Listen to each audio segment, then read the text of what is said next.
Irmãos, que a graça e a paz do Senhor seja com todos. Eu sempre... Voltar aqui, para mim, é uma honra, é uma alegria. Poder estar aqui no lugar onde Deus tem usado grandes homens de Deus, dele, para falar a essa igreja e, por que não dizer, ao Brasil. E eu agradeço ao reverendo Arival pela confiança e com muita alegria, temor e tremor, eu estou aqui diante de Deus e dos irmãos na dependência dele. Gostaria de convidar você a curvar sua cabeça nesse instante para fazer uma breve oração. Senhor, muito obrigado. Obrigado por esse momento. Obrigado, Deus, pelo privilégio que temos de te louvar, de te adorar. Obrigado por cada pessoa que o Senhor trouxe até aqui para juntos meditarmos na tua palavra, por cada um dos que nos escuta pela IPP-TV. E como falou, Pai, o reverendo Vinícius, que as palavras dos meus lábios, o meditar do meu coração sejam agradáveis à tua presença, Senhor meu, rocha minha, Salvador nosso. É em nome de Jesus, o teu Filho amado, que eu te oro, Pai. Amém. Meus irmãos, a fé é certeza e convicção bíblica. Esse é o tema que a Igreja Presbiteriana em Pinheiros vai desenvolver e tem desenvolvido durante esse mês de janeiro. E eu gostaria de trazer a reflexão em cima desse tema no Salmo de número 77. Eu queria que você abrisse sua Bíblia, deixe sua Bíblia aberta, e eu vou ler na nova versão atualizada, NAA, o Salmo de número 77. Serão 20 versículos, mas é importante lermos todo o Salmo, e depois eu queria trazer algumas lições para nós sobre fé, sobre a palavra de Deus, sobre as nossas emoções. O Salmo, conhecer as obras de Deus, irmãos, conhecer quem é o nosso Deus, é um caminho para uma fé inabalável. À medida que conhecemos, à medida que prosseguimos em conhecer, que nos aprofundamos em Deus, isso faz com que a nossa fé ela tenha estrutura, base, solidez, para enfrentarmos os desafios. Vamos ver o que escreve Asaf.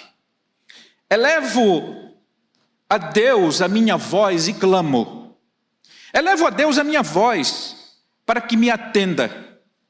No dia da minha angústia procuro o Senhor. Erguem-se as minhas mãos durante a noite e não se cansam. A minha alma não encontra consolo. Lembro-me de meus e começo a gemer.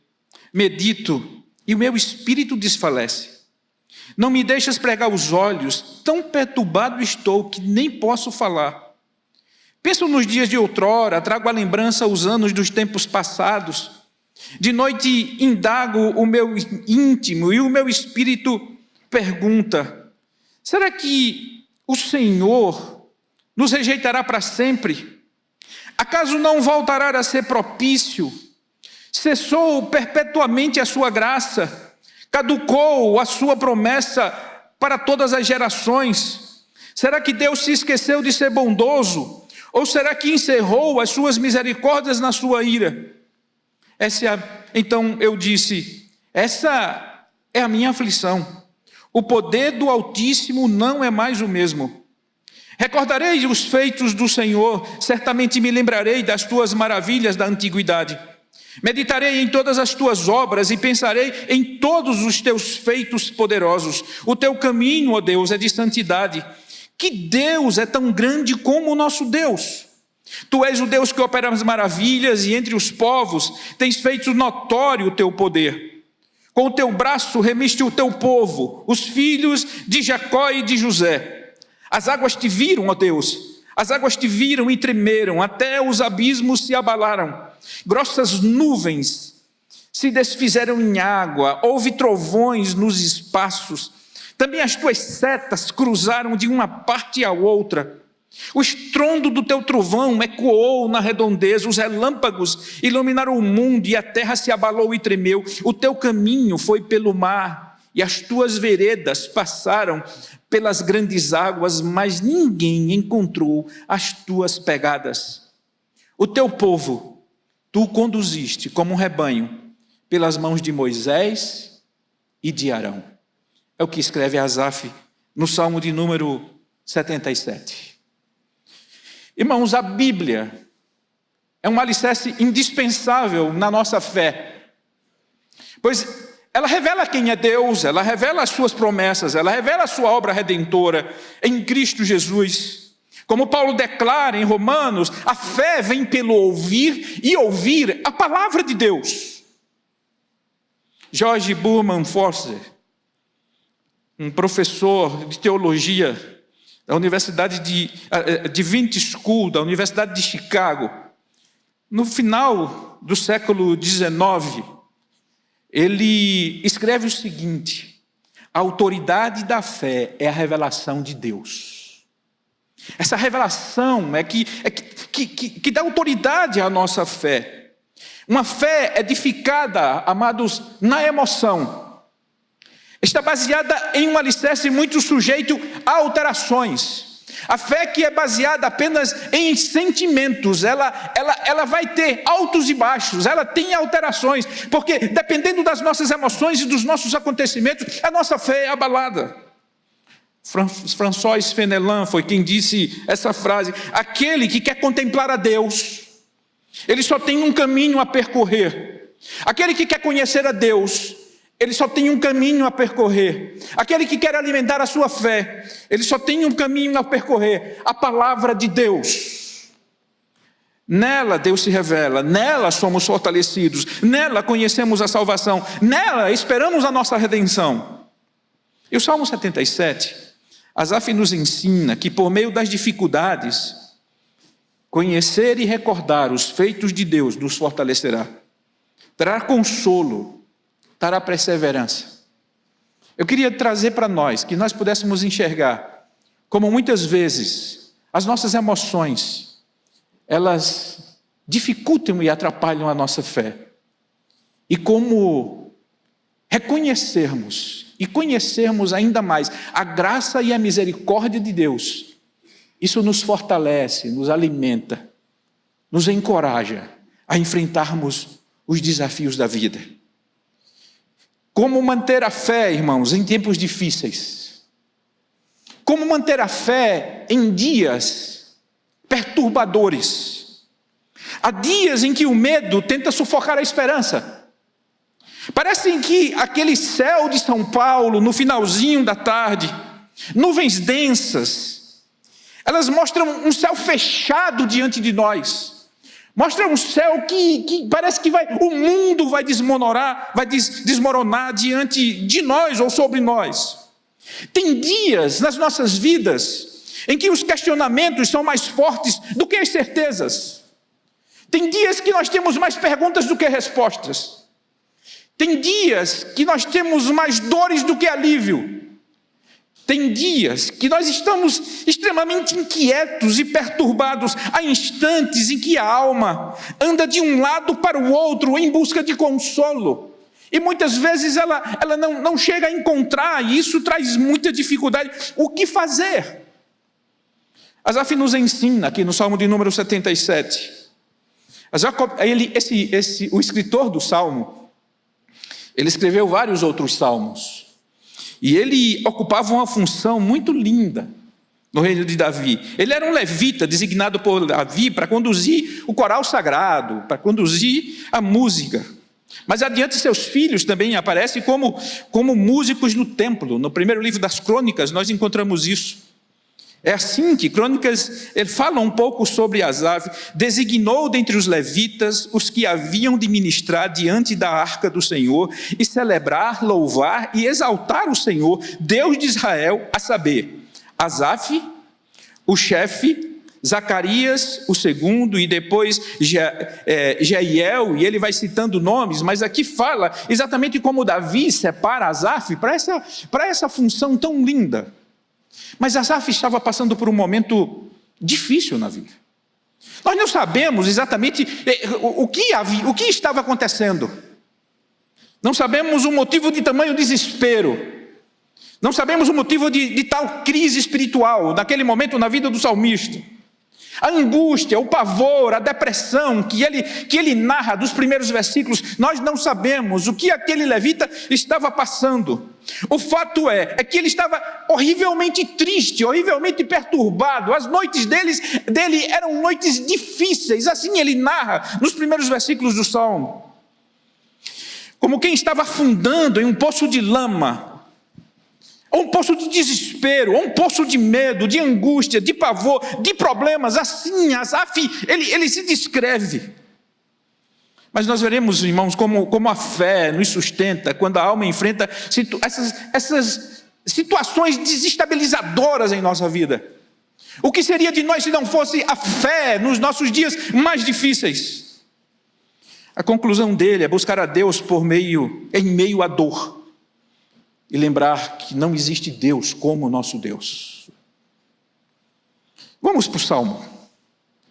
Primeiro nos primeiros versículos, o que é que nós enxergamos aqui? São as irritações ou as inquietações de uma alma deprimida, aflita, angustiada, amedrontada. São exatamente essas inquietações que ele coloca aqui, ele vai soltando. O versículo 1 traz algo de muito relevante para nós. Eleva a Deus a minha voz e clamo, eleva a Deus a minha voz para que me atenda. No dia da minha angústia eu procuro o Senhor. As lamentações, irmãos, ele diz, eu levo a Deus. No dia da angústia, existe um soberano acima de todas as coisas. Apesar do meu medo, do meu desespero, de tudo isso que eu estou passando, eu preciso buscar a Deus. Então, no dia da angústia, Asaf diz, eu procuro ao Senhor. Aí se segue uma oração sincera. O que nós vemos é alguém que abre o coração de maneira muito franca diante de Deus. E diante de Deus nós devemos ser honestos. As nossas orações não devem ser orações criadas, não devem ser orações elaboradas. As nossas orações devem ser o abrir do coração diante de Deus. É interessante porque nós sempre pensamos nas orações elaboradas. Se alguém disser, olha, você pode orar? Não, eu não sei orar. Quem não sabe orar? Eu não sei fazer aquelas orações bonitas. Mas todos nós, irmãos, eu tenho certeza que todos os presentes e todos aqueles que nos assistem, no dia da angústia, busca o Senhor. No dia da angústia, lembra-se de Deus, porque Deus é o nosso socorro presente na angústia. Esses dias, ele faz a oração sincera. E nós devemos ser honestos com Deus em nossas orações, abrir o coração. Ele é a única fonte de esperança. Os dias, irmãos, de angústias devem ser dias de oração. Esses dias não devem nos silenciar. Esses dias não devem nos travar. Esses dias devem nos motivar a clamar ao Senhor. Esse é um grande desafio para nós nos dias difíceis. Qual é a sua rota de fuga nos dias difíceis?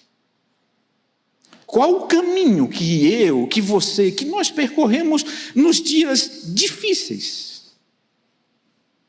A palavra do salmista, por exemplo, tem pessoas que no dia de dor, vai buscar o divertimento. Eu vou assistir um filme, eu vou maratonar uma série, eu vou ler um livro, eu vou para a casa do meu pai, eu vou fazer uma viagem, eu vou para o shopping. Qual é a sua rota de fuga? Asaf diz, no dia da angústia, eu busco a Deus. Você pode fazer qualquer outra coisa secundária, mas o primeiro caminho é Deus. As palavras do salmista, irmãos, são bem próximas do o que o salmista fala aqui. Elas são bem próximas de nós. Parece que é um espelho que se abre diante de mim quando eu leio esse salmo.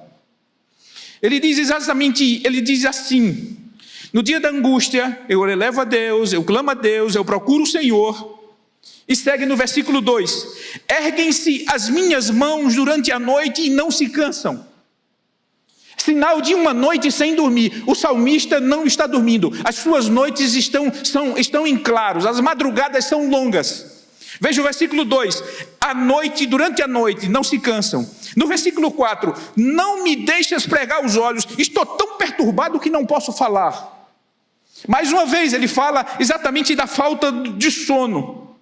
A minha alma não encontra consolo. A Revista Atualizada diz, a minha alma recusa ser consolada. Você já teve alguma situação dessa aqui, que aquele problema, aquela dificuldade, você não quer consolo?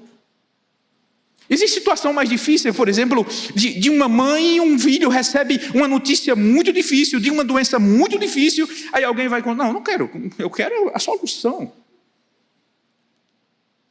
A esposa que pede o marido, Deus está no controle, eu não quero saber disso, eu não quero esse consolo, eu não quero. Existem dores, existem dias que a gente está tão perturbado que não quer falar. O que é que está acontecendo? Não quero falar. Mas o que está se passando? Eu não quero falar. Eu não quero consolo. Eu quero chorar. Eu quero falar com Deus. Eu quero erguer as mãos. Ele fez essa atitude de oração. Ergo as minhas mãos e eu procuro o Senhor. Mas ele descreve emoções que são pertinentes muitas vezes a mim, a você, a nós. É muito interessante, por exemplo, o ser humano, porque nós estamos dormindo, 3 horas da manhã você acorda, pum! A primeira coisa que vem à cabeça, o problema. Você poderia pensar o que foi o jantar, como vai ser o trabalho, você poderia pensar um montão mas a primeira coisa que vem à cabeça, o problema. Aí os nossos olhos não pregam mais. Ele continua a falar, ele diz, eu lembro de Deus. Vê que coisa interessante no versículo 3, irmãos. Lembro-me de Deus e começo a gemer, medito, e o meu espírito desfalece. Parece que Deus é o refúgio, Deus é a ajuda, mas em um certo momento ele diz, eu lembro de Deus e eu começo a gemer, eu fico desfalecido.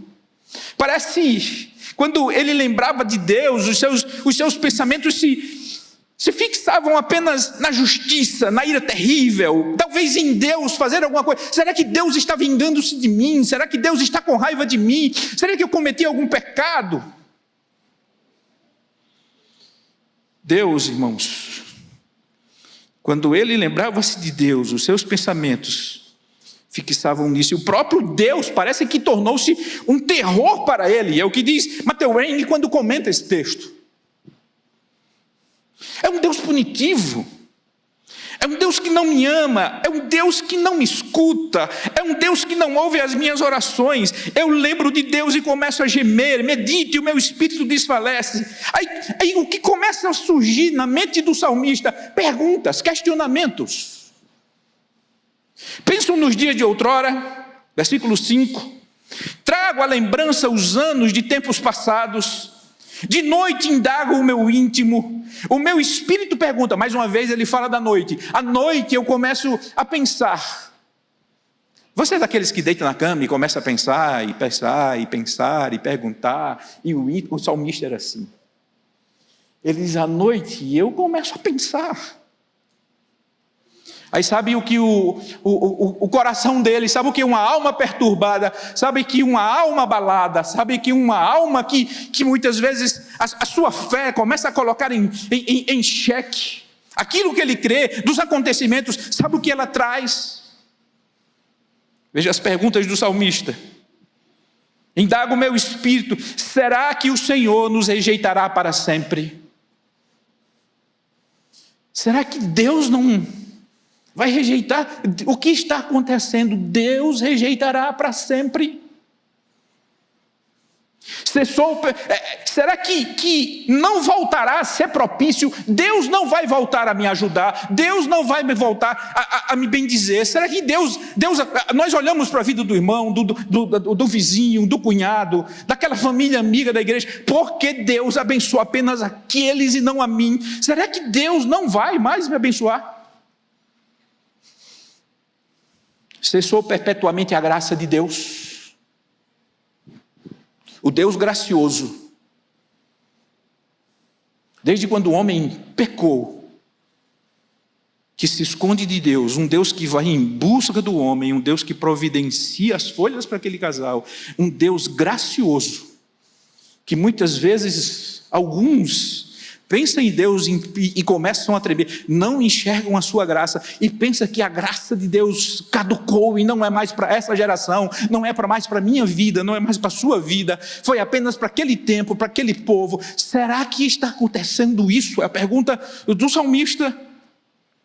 Caducou a sua promessa para todas as gerações, ficaram velhas. O Deus de Abraão, de Isaac e de Jacó não é mais o Deus de Marcos, não é mais o Deus de Vinícius, não é mais o Deus de João, de Pedro, de Manuel, não é mais o Deus de hoje. Será que Deus se esqueceu de ser bondoso? São as perguntas que ele vai colocando.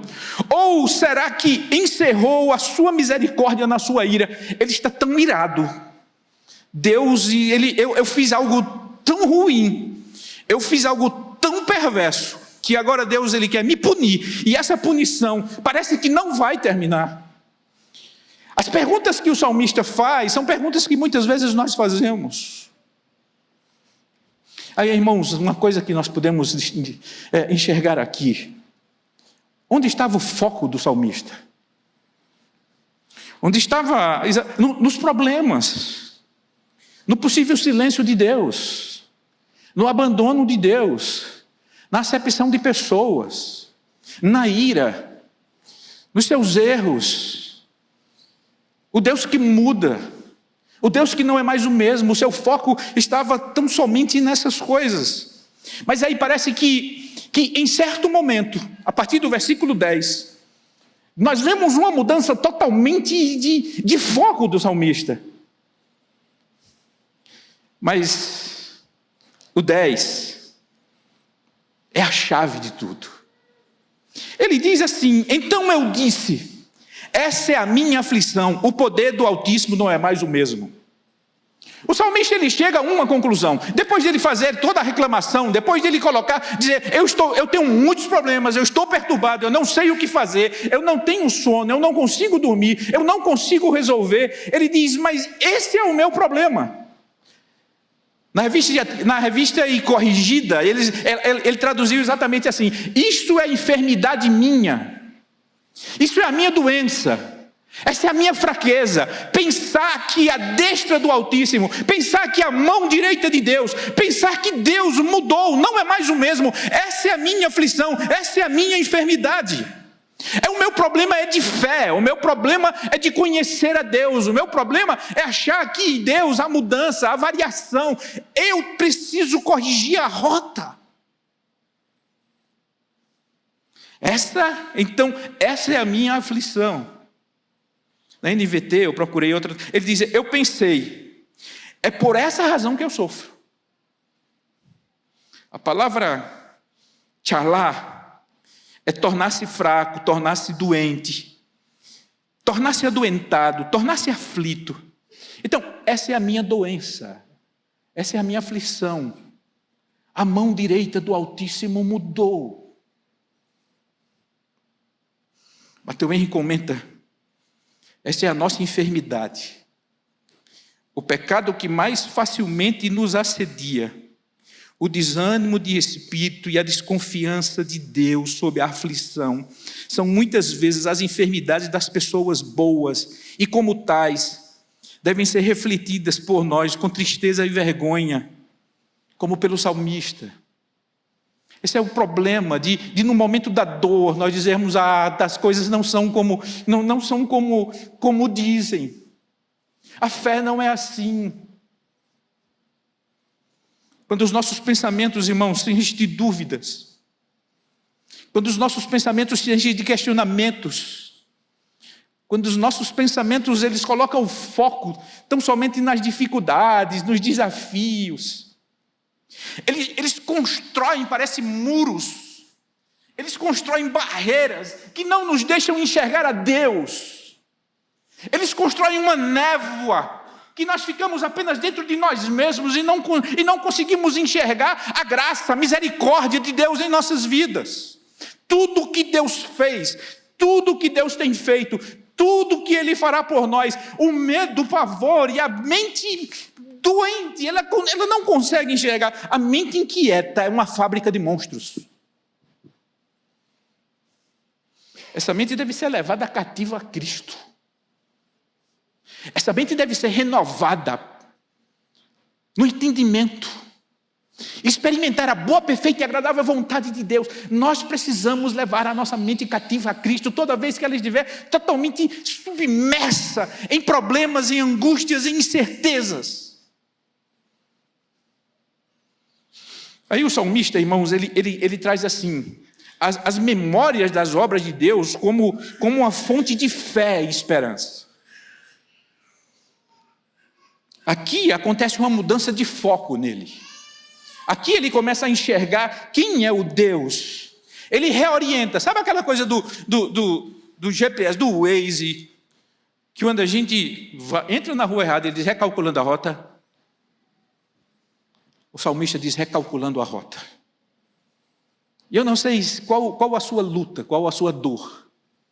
Eu não sei se você vive uma vida, nesse momento, de uma fé inabalável no Senhor, ou se você tem sofrido problemas que tem duvidado da própria fé, que você possa recalcular a rota. Versículo 11 ele diz, recordarei dos feitos do Senhor. Certamente me lembrarei de todas as tuas maravilhas da antiguidade. Meditarei em todas as tuas obras e pensarei em todos os teus feitos poderosos. Quando a incredulidade levanta a mão e quer dar opinião, quando você estiver no seu quarto, nas suas lutas ou nos seus desafios, pensando consigo mesmo, e a incredulidade diz, eu tenho uma opinião a dar. Abra a palavra de Deus e faça como o salmista, recordarei dos feitos do Senhor, eu me lembrarei de todas as tuas maravilhas da antiguidade, meditarei em todas as tuas obras e pensarei em todos os teus feitos poderosos. Eu quero saber, eu quero conhecer ainda mais o Deus que eu sirvo, o Deus que eu amo, o Deus que me libertou, o Deus que me resgata. Lembrar das obras de Deus é vital para combater a incredulidade em tempos de crise, irmãos. As obras do Senhor em favor do seu povo são incomparáveis, elas são maravilhosas, elas são cheias de graça. Sabe, irmãos, elas foram registradas para nós. Elas foram registradas para nós. E a nossa fé, ela não é baseada em emoções. A nossa fé não é baseada em opiniões. A nossa fé não é baseada em testemunhos que alimentam a concupiscência da carne e dos olhos. A nossa fé não é baseada, eu não tinha carro e agora tenho. Eu não tinha emprego, agora eu tenho. Eu não tinha casa em Orlando e agora eu tenho. Eu não tinha a minha empresa da falida, agora ela está cheia de dinheiro. A nossa fé não é baseada nisso. A nossa fé é baseada nos feitos de Deus revelados na sua palavra. É isso que o salmista diz. Elas foram registradas, o Senhor em sua soberania preservou e temos nas mãos, irmãos, um testemunho vivo, um alicerce sólido para a nossa fé, a palavra de Deus. Ela é o alicerce sólido para a nossa fé, porque sem ela nós teríamos apenas opiniões. Obrigado, Vinícius. A palavra, ela é esse alicerce. Aí o salmista ele continua, essa mudança de foco, a importância, ele diz, é importante meditar, lembrar do que Deus fez, do que Deus faz. Meditar nas Escrituras, pois é através delas que somos lembrados do caráter imutável de Deus, das suas ações redentoras, da fidelidade do Senhor, da nossa fraqueza e da sua força, da imutabilidade de Deus, Apesar de muitas vezes eu não permanecer fiel, Ele permanece fiel, Ele é Senhor, Ele é poderoso, Ele tem o controle sobre todas as coisas, Ele é criador de todas as coisas e sustentador de todas as coisas, Ele nos conhece pelo nome, Ele nos resgatou, Ele foi à cruz por nós, Ele, somente Ele virá nos buscar para vivermos eternamente ao seu lado. Nós precisamos saber de tudo isso. O salmista diz: recordarei os feitos do Senhor, certamente me lembrarei de todas as tuas antiguidades, de todas as maravilhas da antiguidade, meditarei em todas as tuas obras e pensarei em todos os feitos poderosos. Aí, a desesperança do salmista, ela se dissipa. No versículo 13, ele diz: o teu caminho, ó Deus, é de santidade. Que Deus é tão grande como o nosso Deus. O teu caminho, Deus, é de um Deus santo. Quem é como tu? Quem é justo como o nosso Deus? Quem é santo como o nosso Deus? Quem seria capaz de dar a sua vida em favor de pessoas que nem o amavam? Que Deus nos conhece pelo nome, que Deus sabe o meu deitar e o meu levantar, que Deus tem os meus dias escritos, que Deus vai preparar lugar para mim, que Deus é a minha companhia todos os dias, que Deus, as suas misericórdias se renovam todos os dias em nossa vida, que Deus é tão grande como o nosso Deus. Não dorme, não se cansa, não vacila. O Deus de Abraão, o Deus de Isaac, o Deus de Jacó continua sendo o nosso Deus. Então, no dia da angústia, nós precisamos recalcular a rota e ir até a palavra de Deus e buscar nele os feitos grandiosos do Deus, porque o mesmo Deus é o Deus que continua nos salvando. Santo, justo, protetor, redentor, força, abrigo, proteção, refúgio, herança. Aí ele começa a narrar um feito extraordinário de Deus. Tu és o Deus que opera as maravilhas, entre os povos tens feito notório o teu poder, com o teu braço remiste o teu povo, os filhos de Jacó e de José. As águas te viram, ó Deus, as águas te viram e tremeram, até os abismos se abalaram. Grossas nuvens se desfizeram em água, houve trovões nos espaços. Interessante, só abrindo um parênteses, quando eu estava escrevendo aqui no meu esboço esse texto, foi uma hora daquela da tarde de São Paulo, e dava aquele trovão, e o relâmpago, o salmista ele narra exatamente em um evento como esse. E um evento como esse, ele chega exatamente no povo de Israel cruzando o Mar Vermelho. Um grande feito de Deus. Quais são os grandes feitos de Deus que edifica você? Que milagre de Deus mais chama a atenção na sua vida? Quais os feitos extraordinários de Deus chamam a atenção sua e alimenta a sua fé? Será o Deus criador? Será o Deus redentor? Será o Deus de Abraão, Isaac, Jacó? Quando você pensa na história de José, quando você pensa em Moisés, quando você pensa em Josué, talvez o profeta Elias, com tantas maravilhas que fez, com Eliseu, Daniel, Davi, quantas histórias de criança, ela alimenta a minha fé. Esse é o Deus. É o Deus que nós cremos, é o Deus que os nossos pais nos apresentaram, é o Deus que a palavra de Deus nos revela. Esse é o nosso Deus. Pensar em Jesus, seus milagres, sua graça, sua misericórdia, seu consolo, seu perdão. Pensar no dia da nossa salvação. Pensar como de forma tão milagrosa e misericordiosa, o nosso entendimento se abriu para nós compreendermos a beleza, a doçura da sua palavra, a graça e a misericórdia de um Deus que nos resgata, um Deus que nos sustenta todos os dias. Qual é o milagre que chama a atenção na sua vida? O cuidado diário de Deus.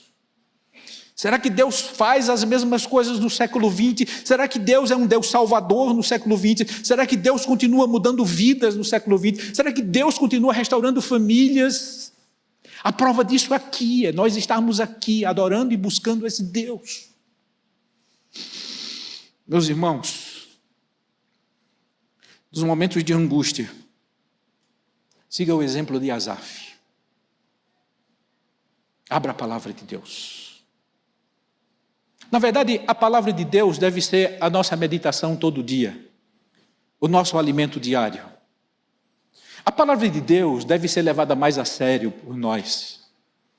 A palavra de Deus deve ser tida como aquela bússola que nos guia em todos os movimentos. Ouvir Deus deve ser levado com mais seriedade. Olha, se existe uma coisa fácil hoje, irmãos, é nós meditarmos na palavra de Deus. Existem Bíblias de todas as traduções, talvez uma tradução mais erudita, uma tradução mais fácil que você lê.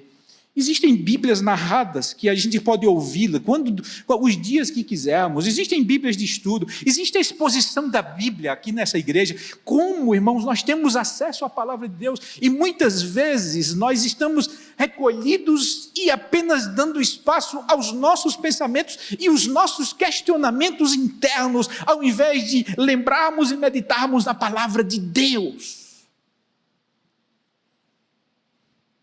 Interessante como a gente lida com Deus. Eu tenho uma falha muito grande, irmãos, que todas as pessoas que trabalham perto de mim, elas reclamam. Como o Vinícius falou, meu trabalho, eu tenho 150 pessoas que trabalham comigo no Brasil inteiro. E também, no meu trabalho, a gente atende todas as sociedades bíblicas da América Latina, da Argentina aos Estados Unidos. Nós aqui na Sociedade Bíblica, nós fazemos Bíblias para essas sociedades bíblicas. Então, as pessoas me procuram, não é, para resolver alguma coisa. E às vezes eu estou numa reunião e estou aqui, ó. Alguém, quando você parar, a gente continua. As pessoas, minha mulher reclama de Marcos, minha filha, se ela estiver falando comigo e eu começar, ela para na hora e diz, pai, ou aí ou aqui. Mas sabe, com Deus, irmãos, vocês são como eu. Porque quer ler a Bíblia no carro, no trânsito.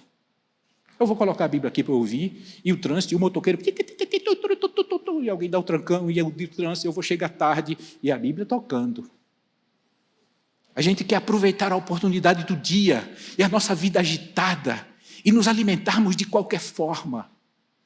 Pare, medite, pense, recorde dos feitos do Senhor, lembre-se das maravilhas que Deus tem feito, medite em todas as suas obras, pense em todos os feitos poderosos do Senhor e chegue à seguinte conclusão: não existe Deus como o nosso Deus. Asaf nos ensina, irmãos, que buscar Deus por meio da sua palavra é essencial para fortalecer a nossa fé. Tudo ficará bem. Eu não sei o que se passa no seu coração. De uma coisa eu sei: tudo ficará bem. Porque o Deus que confiamos é aquele que tem o controle sobre todas as coisas. A Bíblia nos ensina a sermos gratos a Deus por tudo. E ela nos desafia a dependermos dele hoje e confiarmos nele no nosso futuro. Deus abençoe você. E todos os dias da vida, seja dia de angústia, seja dia de alegria, seja dia que está tudo bem, seja dia de um grande desafio, que a palavra de Deus esteja presente na sua vida. E assim, a sua fé vai se tornar mais firme. Porque a fé, ela não é para eventos esporádicos. Agora eu vou usar a fé. Agora eu vou usar a fé. A fé, ela caminha conosco todos os instantes. E que naquele último dia, nós possamos fazer como o apóstolo Paulo. Acabei a carreira e guardei a fé, porque com ela nós vamos atravessar o rio e chegar do outro lado, diante do nosso Senhor. Deus abençoe sua vida, Deus abençoe a sua casa, Deus abençoe sua família, Deus abençoe o seu coração. E como os discípulos pediram um dia a Jesus, é isso que eu peço agora: Senhor, aumenta-nos a fé.